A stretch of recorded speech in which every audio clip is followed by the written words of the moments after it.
What happens when the nervous system is uncomfortable?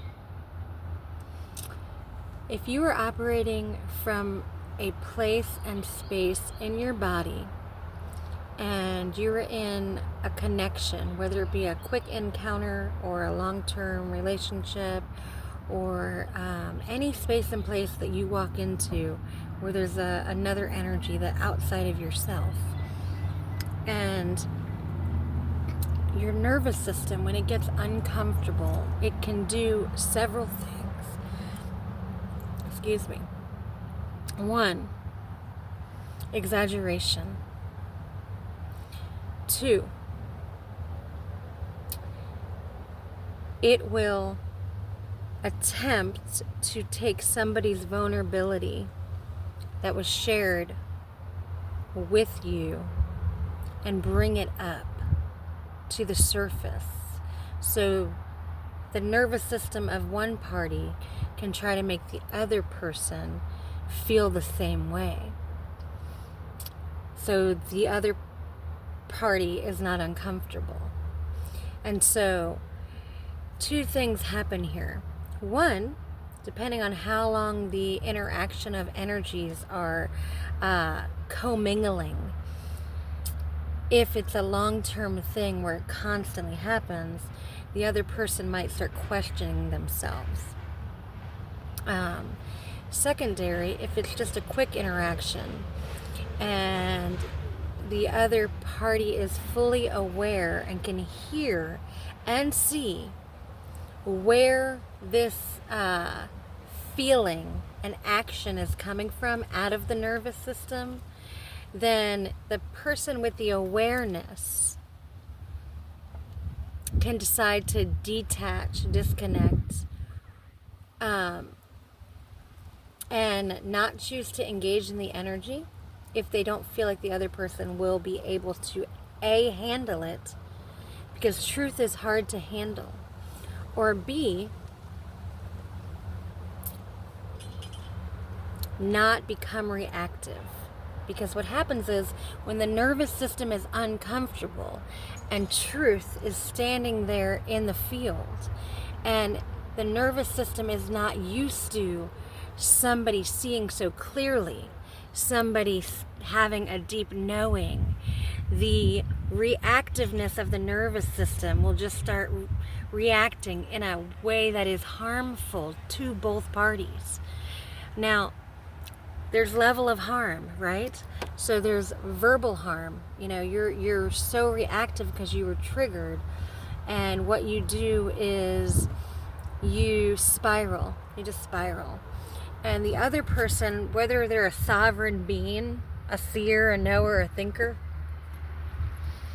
their feelings still matter, even if they have a protective field and mechanism of truth surrounding them.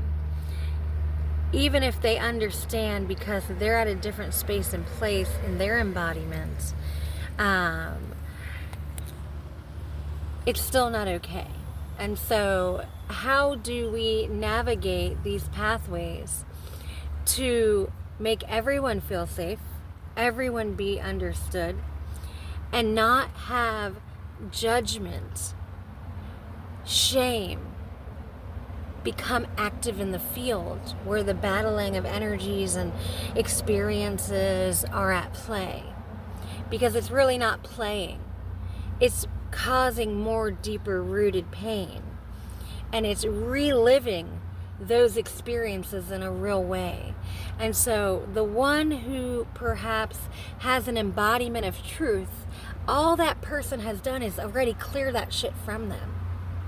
And so, yes, people also have ingrained in their DNA, not from a book, not from research, their soul DNA understands already why they exist and at what level and space and place they are operating. No one is better than the other. Okay? It's not you're better, I'm better, I know more, you know. It's not any of that. It's the energetics of your operating system have done this work for however long, eons, right? or maybe it's just starting to bring an awareness to self. Because most of the time people are distracted and they are just on autopilot, going through the motions, no self-reflection, no self-awareness. And if you don't have self-reflection, then self-awareness doesn't show up either. It's two different things. It sounds the same, but they're different. And then when you do choose to hear yourself outside of yourself and observe yourself in every space and place, I promise you, be an observer of yourself. That is reflecting. Why do I behave this way when this happens? Why do I feel this way when this happens? That is a key to unlock the pain body and to bring about an expansion of self and understanding in a clear cognizance way. If we keep suppressing and we don't have enough courage, because it's gonna fucking take courage to look at your shit so you can see why it still exists in your body. You have to look at it. You can't look away from it. You can't suppress it. And if somebody has truth in integrity and love and compassion and they're speaking to you in a way to assist, try with all your strength and might to just sit and hear so that hearing can penetrate.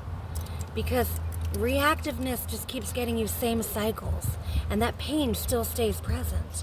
But when you are able to sit because you want better for you and listen to somebody that has done it before, they're not better, they just already have done the work in that arena or that space, right?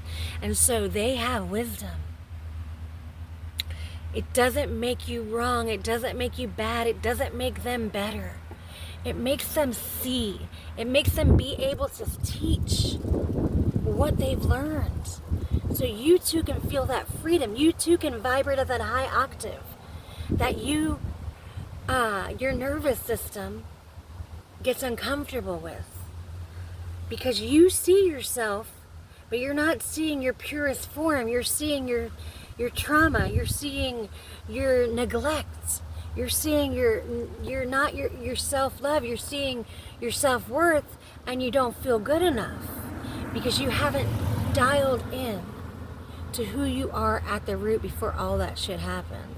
And so if you have somebody that is willing to say, hey, I love you, I see you, I understand you, I am here for you, they can't penetrate that field in a beneficial way without your nervous system being reactive if you're not open to receive.